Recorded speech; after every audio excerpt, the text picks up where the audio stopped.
Hi everybody, time for this week's midweek chat. It's November 11th. It's Veterans Day, so happy day to veterans and their families and all who serve the common good, you know. I've been rushing the sun. It's beautiful. I'll just show you. I don't like to move the camera too much. Isn't that pretty? Can you see that? The sun's going down through the trees there. Days are getting shorter, everybody. It's tough for bike rides and all the above. Tough for midweek chats to get outside and find a spot while there's still daylight. But so I hope everybody's doing okay. The COVID is just raging in our state and in our city. I guess over 1 out of every 3 tests for the virus are positive right now in Wisconsin. I think probably about that in our county as well here in Eau Claire. So it's not good. I hope everybody's been real careful. I hope it's really it's too bad it got politicized, this whole thing about masks and everything, because it really is one way to very much stem the tide of all this. Hospitals are getting crowded and all that. And I just hope we can embrace the idea that it's a pro-life thing. It's for your own health and it's for the health of others. So I hate to be in a kind of scolding mode whenever I have these, but it just makes sense to really be careful and stop the spread as much as we are able, to do our little part, washing the hands, wearing the mask, keeping the distance. So, and of course, we're trying to stay as safe as we can in our masks when we're having masks. We have outdoor masks coming up. We had it was like 70 degrees noon last Sunday. This week it won't be that, but we'll still try to have masks outside. Maybe up until Advent, and then in Advent maybe stop. Advent's the very last Sunday in November this year. I think the 29th, but we'll see how it goes. Maybe we'll have a heat wave in December and can do it again. But yeah. So, and I think we're going to stay with the 8:30, 10:30 mass times until Advent, and then I think we'll go to 8 and 10 like we had been. Initially, we thought it would equalize attendance more because before COVID, the 10 o'clock always had a lot more people than the 8 o'clock. But I think it's people that are coming back to mass, or it tends to be people who had gone to the 8 o'clock, not to the 10 o'clock. So, anyway, we'll see how that all goes. Yeah, we've had, it's not just an idea that that the virus is around. So we've had 3 deaths now that I've been part of as pastor of St. James due to the virus. And it's not just getting sick, it's some people are dying from it. And some good news in the midst of it all is we have been praying pretty hard at all our masses for Bob Matthews. I think his family, his wife Mona, have been pretty open about sharing his name and everything, so I don't mean to break confidentiality. I'm not. But he was on a ventilator for 16 days in the ICU, and he's off now. And yesterday he walked on his own power. And that's pretty incredible. That's beating the odds. So on behalf of him and Mona, and thank you all for your prayers. There are some happy stories in the midst of all this difficulty. So that's some good news. Everybody, parishioners, you'll be getting a survey in the mail, I think today, email. So one of the things we hope to determine is how to determine our Christmas mass schedule, if people think they're coming or not. There's a bunch of questions. If you don't mind answering them, we'd sure like to have your input on some things. Someone told me, by the way, with this chat, they said, Tom, my friend Jim out in Seattle, he said, it doesn't look like you're looking at us when you're in the chat. I guess to look at you, I would have to go like this, but then I can't see myself. I don't know, I get confused. So if I really want to look at you, I'll try to do this. But for the most part, I have to look at my screen. Otherwise, it feels really weird to me. So, let's see. We had some pretty cool feast days this week. So on Monday, we had the Feast of St. John Lateran. And that's actually the feast day of a church. It's not a saint. There's the Laterini family, and there was a baptistry built for St. John the Baptist there, and so they call it St. John Lateran. It's actually the cathedral church for Rome, for the Bishop of Rome. And, the Bishop of Rome is the Pope. So So when Pope Francis, whenever he goes or comes from an international trip, he always stops at St. John Lateran and he prays at the altar of Mary. There's a beautiful icon of Mary there with ancient roots. And I think at the start of the pandemic in Italy, remember it was so bad? He walked through the town, he walked through Rome. You might have seen that picture of just the Pope alone. And I think he may have been carrying that. If he didn't carry the actual icon, he carried that in his heart because he'd just been to pray there and then he walked through. Because it had a tradition of helping cure the plague, the bubonic plague back in the, what was that, the 14th century. So anyway, this is this church. It's St. John Lateran, and in the church we celebrate churches, but we also think of ourselves as the church built of living stones. I mean, to be leaven, as yeast in the bread leavens the world. So we're supposed to be that, living stones in the world. Yeah, but my little story, so I was there before I did my sabbatical in the Holy Land. I spent a week in Rome. It was just super privileged 3.5 months that I had last year. I feel so lucky. And one of my luckiest days was the day that I really wanted to see John Lateran. And it didn't start happily because I had some bad blisters on my feet. And I thought, why did I have blisters? Because I was walking a lot, but my feet are okay, but I feel like I need some pretty good walking shoes. Otherwise they get really sore. And I found this make of shoe, and I'm not getting paid for this, and I don't usually like to mention brands, but Hoka, they're called Hoka Oni Onis, and they're really good, but they're expensive, right? So I found some on an internet used kind of thing, and I got them, and they seemed to fit. So off I went to Rome from Eau Claire, and I'm walking around all day in these shoes, and they're just not working. And there was a flaw, as there often is when you buy used things on the internet. There was a flaw inside the shoe, so these are no good. Where am I going to get some Hokas in Rome?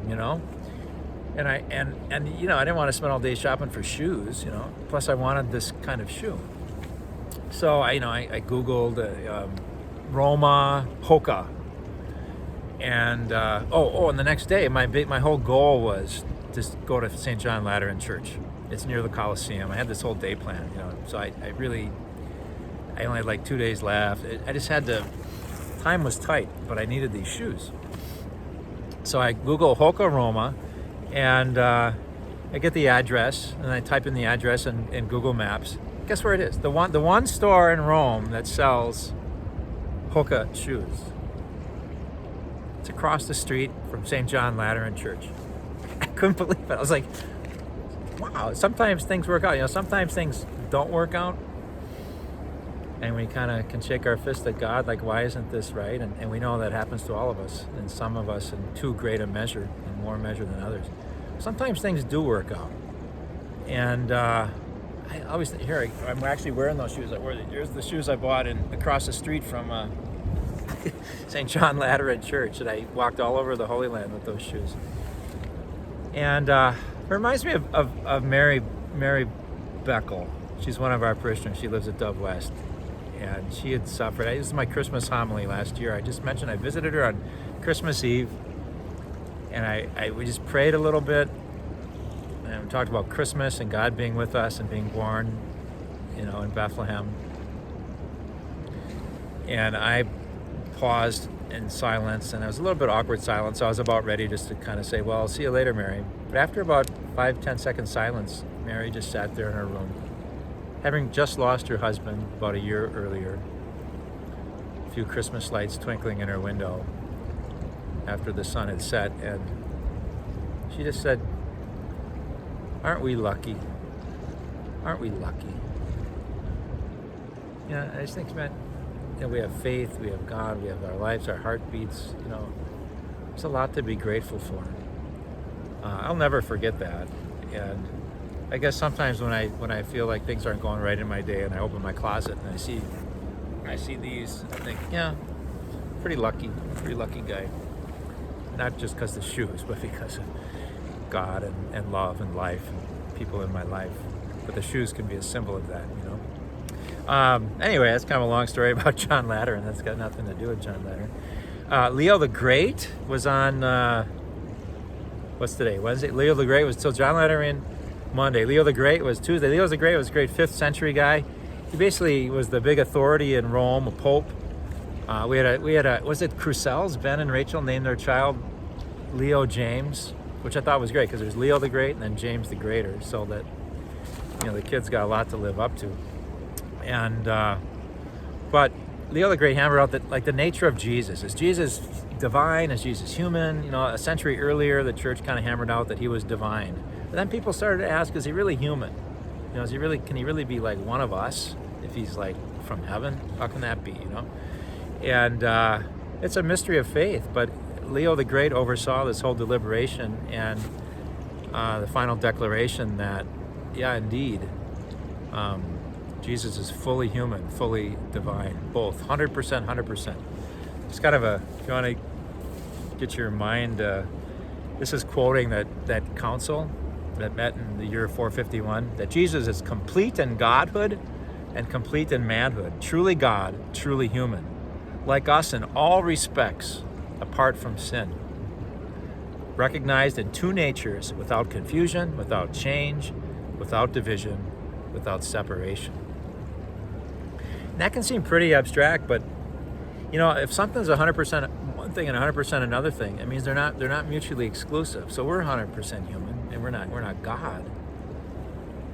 But Jesus shows that divinity can be part of humanity, that we can share in divine nature. In fact, that's we don't tend to think of that a lot, but in the early centuries of the church, we use the word salvation, forgiveness of sins, getting to heaven. They talked about divinization, that we share in divine life. We are transformed through our faith, through the gift of grace.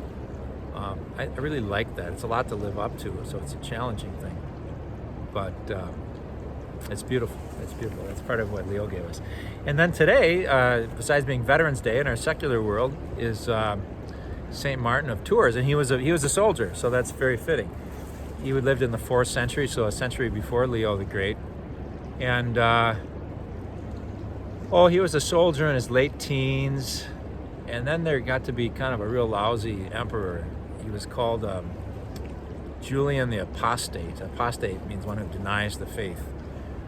And so persecuted Christians, and after that, he didn't want to serve in the army, and he said, I have a new commander now. My commander is Christ. And he refused his last paycheck, and he gave his life to serving Christ. He became a monk, I think, and a prayerful guy. What he's most known for, though, is when he was a soldier, and when he's very powerful and on a horse, and he came across a beggar, and who was just dressed in rags, and it must have been cold out, and he felt compassion for the beggar.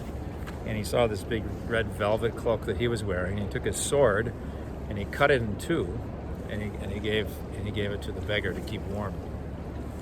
I actually have a plaque of that was given to me by my friend Tim, who I knew when I lived out in Seattle, but he lives now in the Netherlands. He's this Dutch wife and family, and Martin is the patron saint of his city, and so the city flag is like a diagonal separation between white and red. It's like this half is white and this half's red in a diagonal line, and it's meant to be that where Martin cut his cloak. It's really pretty cool. But there's a real lesson in there that when we're in a position of power, that we still need to be compassionate and serve. So that's him today. Speaking of service, we got some drives coming up in the parish. The staff was just really we had a long meeting today. I don't know how many of you know our parish staff, but it's really an extraordinary group of people. And we were sitting there on Zoom over 2 hours, and they're still just engaged and coming up with ideas, and they really love you. They love Christ, and they want to be shine with His light for the good of our parish. And so we had a nice meeting. Part of it was talking about all these drives. There's a Regis student, I think, who wants to have a coat drive. So speaking of St. Martin, to bring coats in. So we may be starting that immediately. You might hear about that, winter coats. A little bit after that, we might start a sock drive for Sojourner House, our homeless shelter. People need warm socks, like Socktober, but this would be Sock December. And mittens for children. We'll just kind of get the word, to kind of look for those things. And after the new year, maybe after Christmas time, people may be thinning out their closets, doing a clothing drive. Jackie knows an organization that seeks to give clothing to women in particular who've just been released from prison. It's founded by someone who was put in prison when she was in the summer, and then was released in the middle of the night in December or something, and had just no clothes. He said, we got to do something about this. And so that's something we'll be probably cooperating with in January. So, what else? Oh, Alex Trebek. I don't have it here. He died, the host of Jeopardy. And I was going to read his quote. He was interviewed once a while ago, and he talked about how he was tempted many times just kind of given to despair and give up under his pain. He died of pancreatic cancer last week. And he said what made him go on and keep hope alive was that he didn't want to betray people. He didn't want to betray his wife, who was who was working so hard to keep him going and to keep his morale up. He didn't want to betray all the other people who were living with cancer, who looked to him as an inspiration. And he didn't want to betray all the people that he knew were praying for him. He said that he was in Catholic grade school and Catholic high school, the Jesuits and the Oblates of Mary or something like that. Anyway, he said he learned early on the power of prayer. And he knew people were praying for him, and he didn't want to betray their prayers by giving up. And it's just a beautiful, we talk about the communion of saints this month and All Souls, and it's always nice when you see the faith life of kind of a celebrity.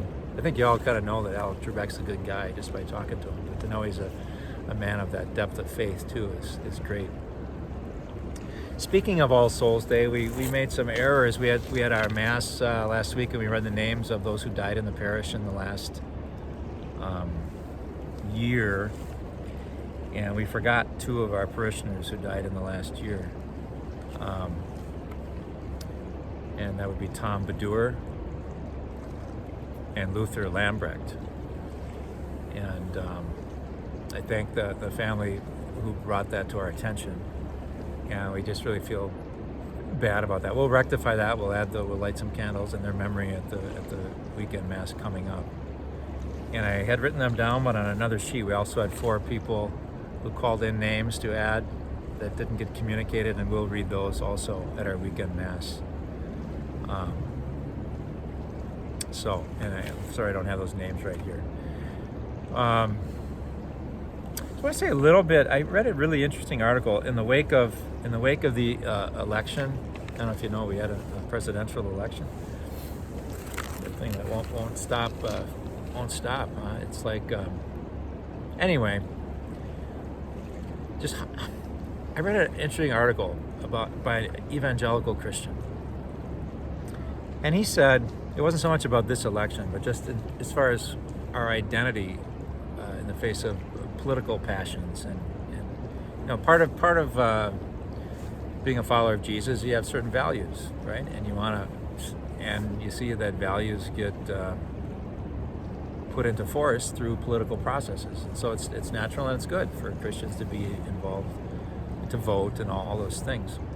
But he said, when he was an evangelical, that he started in the 70s, and if you remember the whole moral majority and things like that. And he said it was initially a way to put his passion for, life of the unborn, protecting it, being able to pray publicly, like in schools, things like that, that it could join forces as a political party and make those things happen. And it was very exciting, and to see all that go forward. But he said in the last decade or so, he said, and I don't mean to, he's not speaking for all evangelicals, and I'm certainly not, but he said that his conclusion was that the term evangelical has started to become, in his mind, more of a political identity than a religious one. And it just made him real sad. He's kind of lost sense of his mission to spread the good news of Jesus Christ, because everything became about politics. And so for him, and again, I don't mean this as a comment on evangelical, he said, I'm not identifying with that label anymore. I just call myself a follower of Jesus Christ. And I thought, well, that's interesting. And then I thought, what about Catholics? So, in the wake of this election, just pose it as a question. Where's our identity at? I mentioned earlier that Christians are meant, the Vatican Council has said that Christians are meant to be leaven in the world. So in the world, but not of the world. Not the whole loaf of bread, not the baker, not the owner of the bakery, but yeast in the bread that makes the bread rise, that makes the world better, more loving, more just because of our presence in it. And I don't know, to not lose sight of that Christian identity, and not maybe my fear is that I could see even Catholics getting so maybe over-identified with political party either way, and lose that sense of being the soul of the world rather than rulers of the world. I see that in Pope Francis so much. I know some people resist Pope Francis, and I think maybe because, I don't know, because we want to be number one, we want to be victors, and Francis is always calling us to service. He's always encountering the person and putting compassion first. Before we're victors of anything, we are servants. And we're only raised up to victory on the last day, because we've emptied ourselves here on earth for the love of others. I don't know if that resonates with you at all or not, but I read that article and I thought, I wonder how that applies to me. And so I'm going to leave you with that thought. I have a little song I'd like to sing. I don't know if you know it. So this is the Chippewa River. Behind me is the High Bridge. That's my favorite place in the whole city. And I'd love to do a chat from the High Bridge on a calm day, but I don't know how I would set up the camera without risking my camera going over the edge. But anyway, we're at a beautiful spot here next to the Chippewa River. There's a song, sometimes we hear it in church. It's in the soundtrack of the movie Oh Brother, Where Art Thou? Sometimes I think Lori likes to play it when she's accompanying us as an intro. But it's about that starry crown, the crown of victory, that we get, at the end of days, God willing. But it's not one necessarily that we seek, here below. We just try to be good servants and peacemakers.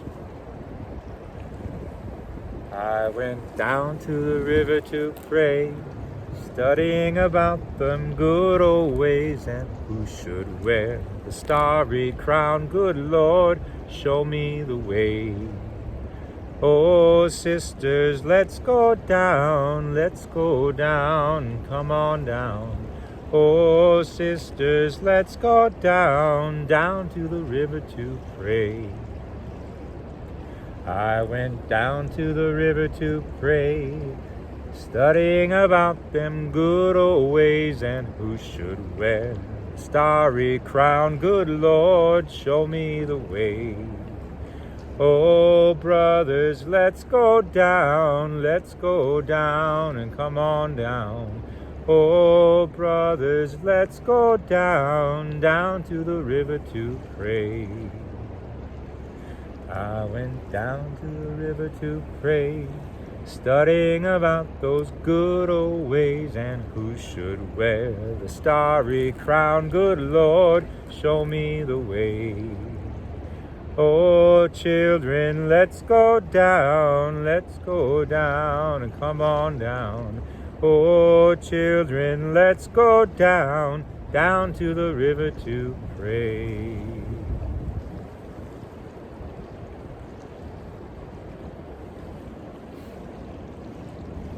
God bless you.